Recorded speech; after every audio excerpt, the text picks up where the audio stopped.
Hujambo mtazamaji, karibu kwa taarifa za mbiu ya KTN. Ni farangu kuweza kuungana nawe hii leo. Mimi ni Mashirima Kapombe, ikiwa ni siku ambayo tayari baadhi ya viongozi wameanza kujipanga kuhusiana na ni nani ambao wanamuunga mkono katika kura mpya za urais.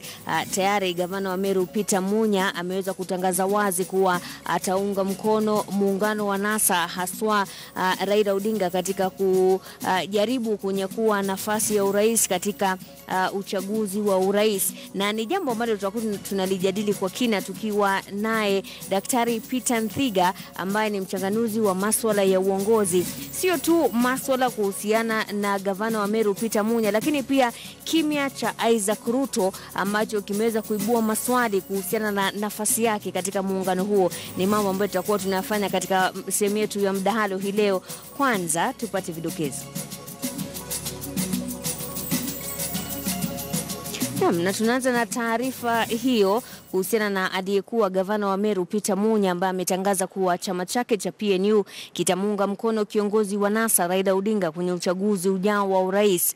Munya akizungumza kwenye mkutano wa NASA uliofanyika adhuhuri ya leo, pia ametangaza kuwa anaelekea mahakamani kukata rufaa dhidi ya ushindi wa Kiraitu Murungi. Wakati huo huo, kiongozi wa NASA Musalia Mudavadi ametoa hakikisho kuwa aliyekuwa gavana wa Bomet Isaac Ruto yungali NASA, akipuuzilia mbali tetesi kuwa amehama muungano huo.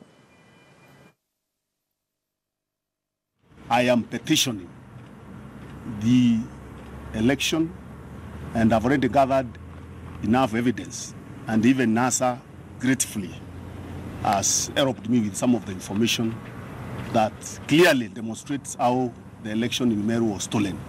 And indeed, even my senator here is also petitioning. So tomorrow or the day after, we'll be filing our petition to overturn the fraudulent declaration of the gubernatorial results of Meru County and the senatorial results of Meru County. I would like to assure you that we are in touch with Governor Isaac Ruto, and he has assured us that his family on board on NASA and what NASA is pursuing. So we have no doubt that his family with us. We have apologies for this. And we have apologies for him. We've talked to him. Thank you.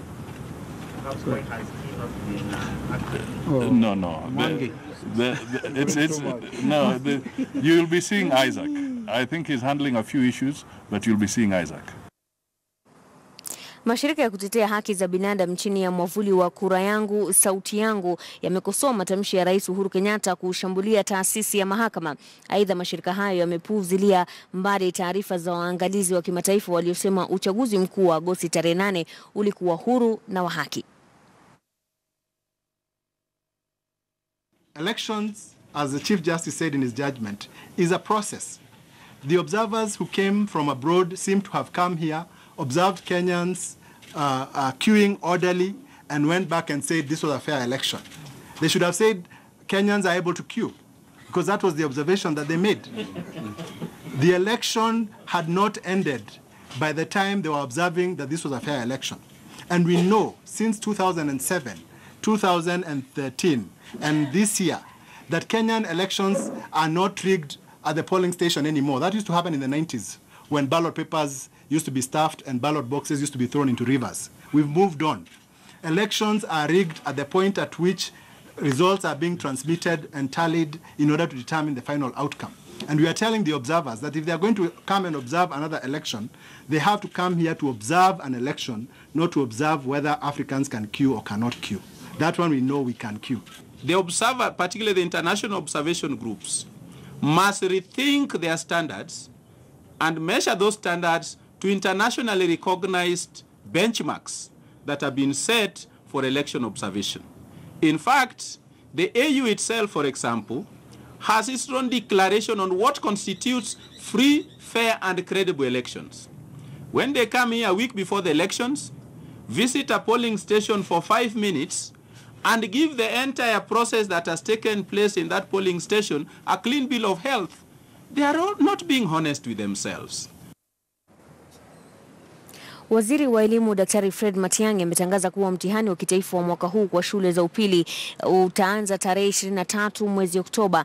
Matiang'i hata hivyo amesema tayari ameiandikia tume huru ya uchaguzi nchini IEBC kuzingatia kufanya marudio ya uchaguzi mkuu wa urais wiki moja kabla ya uchaguzi huo ili kuzuia kutatizika kwa kalenda ya elimu. Ameonya kuwa iwapo hilo halitafanyika basi ratiba nzima ya masomo itaharibika hadi mwakani.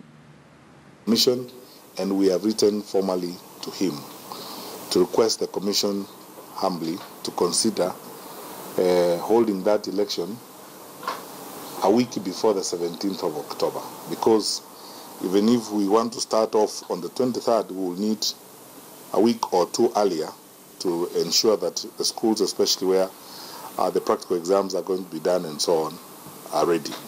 Because if we change it, we will disrupt a lot of things. That does not mean that we cannot change the plan and we cannot fall back on Plan B. Plan B would be reorganizing the whole examination timetable as it were. I don't want to imagine it right now because I know it can be very disruptive and it will interfere with everything we are doing. So that's why I'm hoping that the IBC will actually take into consideration our proposals as it were. But in the event that, I mean, for some reasons that we cannot foresee, they are not able to consider our requests, then we will come back to the country and say this is where we are and we have to relook at our plans. God forbid, but it will be extremely disruptive. It will disrupt our academic programs for 2017 and 2018. It will affect everything, including placement and selection of Form 1, and when the academic programs begin in 2018, it will affect the programming we are having to kick on the free secondary education program as it were in the beginning of the year. Shughuli ya kutambua miili ya wanafunzi 8 waliofariki kwenye mkasa wa moto katika shule ya upili ya wasichana ya Moi hapa Nairobi itaanza hapo kesho. Kwa mujibu wa Pius Masai ambaye ni naibu mkurugenzi wa kituo cha kudhibiti majanga nchini, shughuli hiyo itawahusisha washikadau kadhaa wakiwemo maafisa wa polisi pamoja na madaktari wa serikali. Angalau wanafunzi 46 wameweza kuruhusiwa kurudi nyumbani baada ya kupokea matibabu, huku wengine 2 wakiendelea kutibiwa katika hospitali ya Nairobi Women's. The arrangements are in place. We've been just talking to the government pathologist, Dr. Dor. He has organized his team, which are ready to carry on with the DNA sampling and postmortem.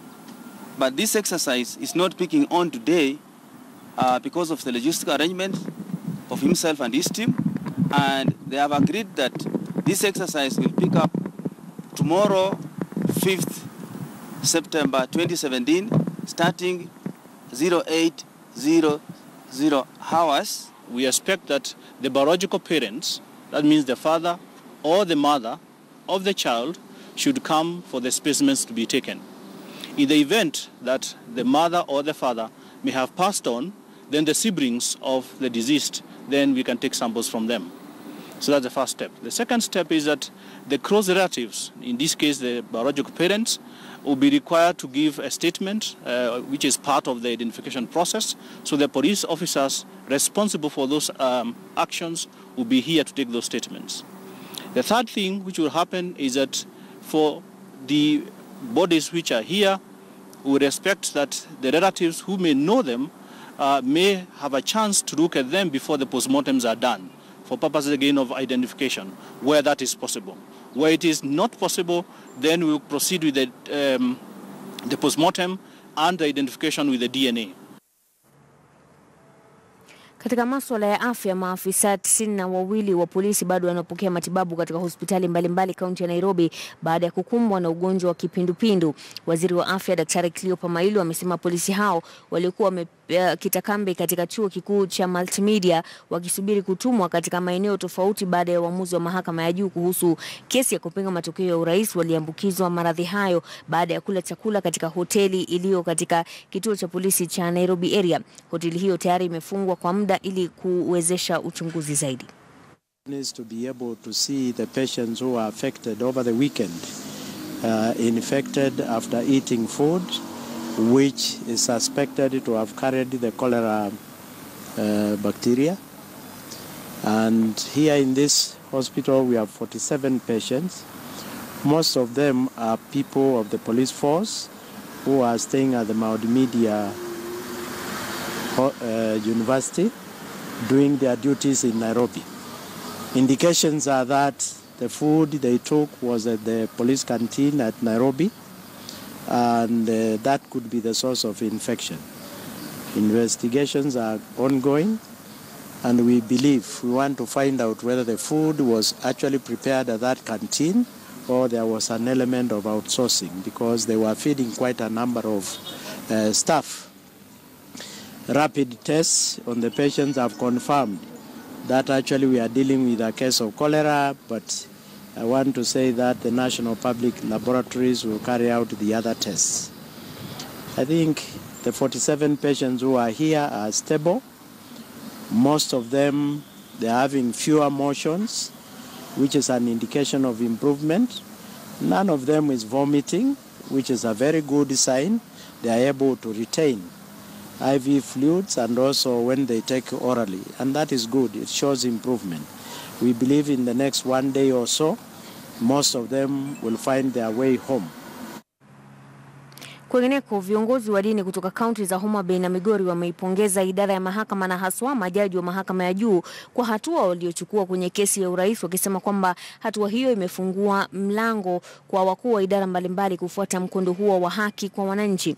Wakizungumza na waandishi wa habari katika kanisa la Kochienditi eneo bunge la Kabondo Kasipul, kaunti ya Homa Bay, viongozi hao pia walimkosoa mwenyekiti wa tume huru ya uchaguzi na mipaka IEBC Wafula Chebukati kwa kutaka wafanyikazi wadogo katika tume hiyo kufunguliwa mashtaka kwa makosa waliofanya.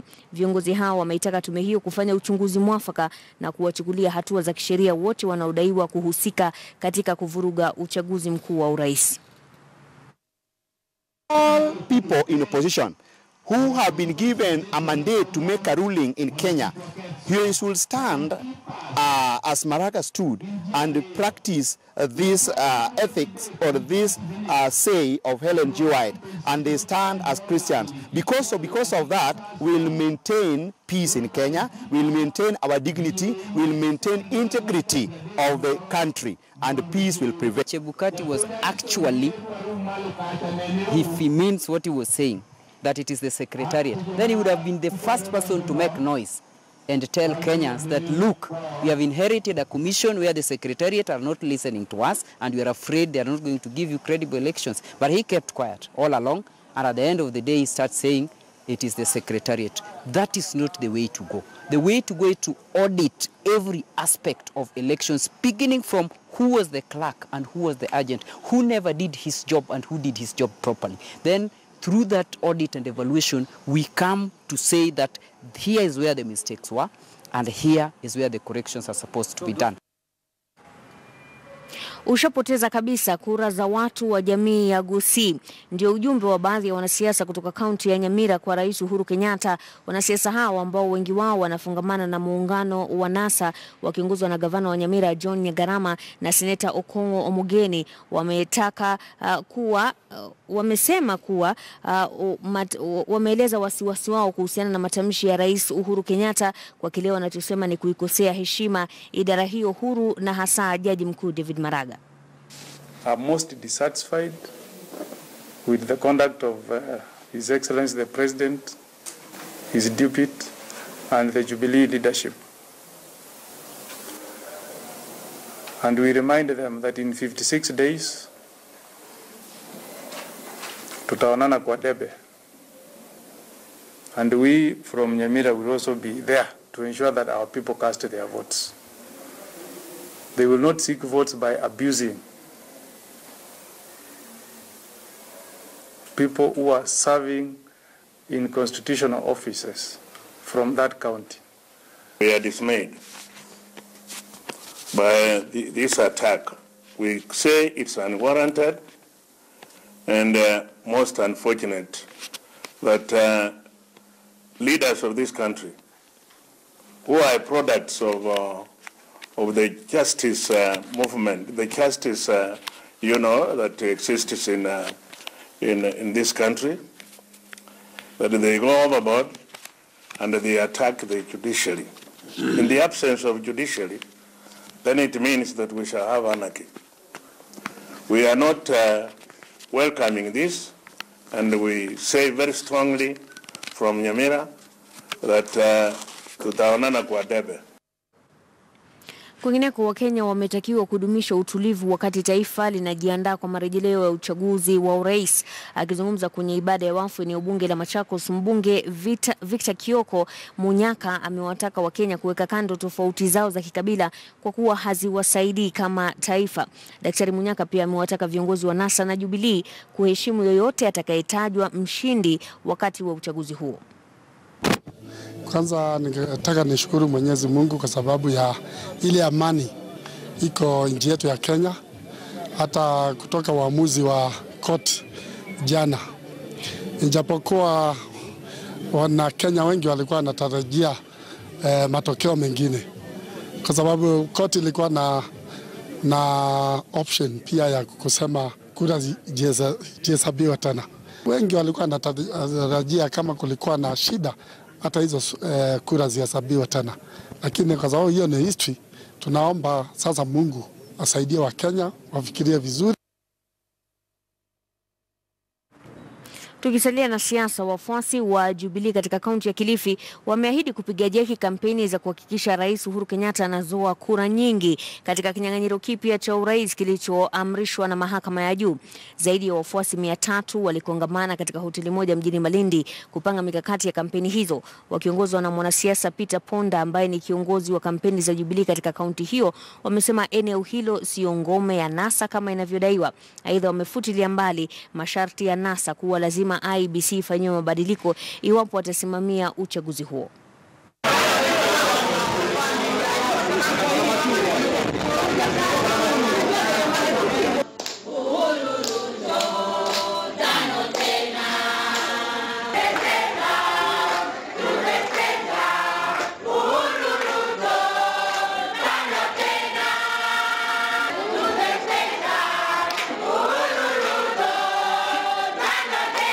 Kuhusiana na uchaguzi wa rais, hapo alipo yeye na anywe, ale, alale, maana wana Kilifi tutajitokeza tukiwa uchi, tukiwa na nguo, tuhakikishe yeye anarudi katika mamlaka.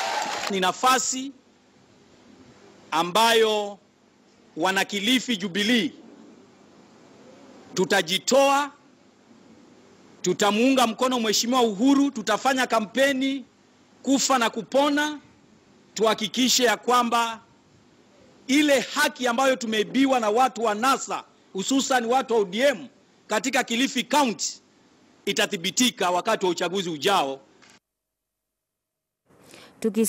Tukisalia katika maeneo ya pwani, familia kadhaa zimeachwa bila makao baada ya nyumba walimokuwa wakiishi kupata nyufa zinazohatarisha maisha yao. Kulingana na wenyeji hao mtaa wa Ganjoni katika kaunti ya Mombasa, mradi wa ujenzi wa nyumba ya halmashauri ya bahari nchini umeathiri majengo jirani baada ya kuanza kuchimba misingi yake. Alimanzo na maelezo kamili. Wakazi wa nyumba hizi mtaa wa Ganjoni sasa wameamua kukaa nje ya makazi yao wakihofia maisha yao kuathiriwa na kubomoka kwa makazi hayo. Hii ni baada ya nyumba hizo kupata nyufa, ishara za kubomoka wakati wowote baada ya halmashauri ya bahari nchini yani KMA kuanza mradi wa ujenzi wa makao yake mkabala na nyumba zao. We don't know whether the feasibility studies was carried out before they could start excavating, because the kind of excavation that's going on here has really damaged the houses that are behind. Tumekuwa tukiishi na dhiki sana tangu waanze kuchimba hapo. Kumekuwa na kelele, kumekuwa na vumbi, hata maisha yetu, afya zetu zimekuwa hatarini sana sababu ya vumbi na makelele hayo. Watoto pia imekuwa shida kufanya homework yao ama kuconcentrate na studies zao. Kwa umbali, shughuli za ujenzi zinaendelezwa baada ya kumalizia uchimbaji wa misingi na kuweka sakafu ya kwanza. Kulingana na wenyeji, ni hatari inayowakodolea macho, na licha ya shirika la NEMA kuhusishwa, barua ya kusimamisha ujenzi ilipuuziliwa mbali na halmashauri ya KMA. We in the human rights fraternity, we are giving Kenya Medical Authority 2 days to stop this excavation, or we are going to organize a demonstration here so that we'll be forced to stop what's going on here. Kaenda paka NEMA, na watu wa NEMA wakaja hapa kaangalia, wakaambia this thing is dangerous. Hawa kazidi kuendelea na kuchimba na ujenzi wao. Sasa wakazi hawa na familia zao wanaitaka serikali kuingilia kati na kuwasaidia, kwani hawana pa kwenda. Waje haraka iwezekanavyo, waje watuhifadhi, ama wazungu wanasema waje watu compensate na watupatie mahali watatustiri kitambo jengo hili ama kitambo janga hili linaporekebishwa ama litakapomalizika. Sasa kwanza tunatoka tunaenda wapi? Wakatumia tuondoke mpaka wamalize ujenzi. Tukoze ujenzi tutamaliza siku ngapi? Wakasema slab yao itachukua miezi 6. Sisi miezi 6 na hao watu tutakwenda wapi? Tumelala nje kuanzia Jumatano usiku mpaka leo. Leo ni siku ya 5. Hatujaona mtu yote amekuja hapa kutuangalia. Wamesema iwapo hatua hazitachukuliwa basi wanajiandaa kwa maandamano. Na katika muda usiokuwa mrefu tutakuwa tunaingia kwenye sehemu yetu ya mdahalo ambapo tunazungumzia masuala ya siasa na haswa uongozi, wakati ambapo baadhi ya viongozi tayari wameanza kujipanga kuhusiana na ni nani ambao watamuunga mkono katika marudio ya uchaguzi wa urais. Endelea kuwa nasi.